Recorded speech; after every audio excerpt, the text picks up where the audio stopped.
अस्सलाम वालेकुम, आप देख रहे हैं ZTV HD और मैं हूं सादिया बतूल। सबसे पहले शामिल करेंगे आज की अहम खबरें।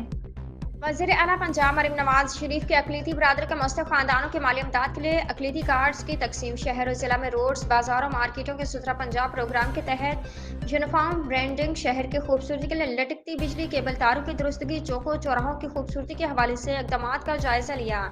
Additional deputy commissioner revenue, additional deputy commissioner general और असिस्टेंट कमिश्नर्स ने सौंपे गए टास्क की जिम्मेदारियों के हवाले से पेशरफ्त के बारे में डिप्टी कमिश्नर को ब्रीफिंग दी। डिप्टी कमिश्नर नवीद अहमद ने अब तक के इक़दामात को सराहा और कहा कि तजावुज़ात के खात्मे के लिए बिला तफरीक इक़दामात जारी रखे जाएँ। रमज़ान मुबारक की आमद के पेश नज़र नाजायज़ मुनाफाखोरी की रोकथाम के लिए प्राइस कंट्रोल मजिस्ट्रेट्स को मुतहर्रिक करें। सुथरा पंजाब सफाई ऑपरेशन, आवारा कुत्तों की रोकथाम, खुले मेन होल्स, गवर्स की बरवक्त तनसीब के हवाले से मज़ीद इक़दामात की हिदायत की।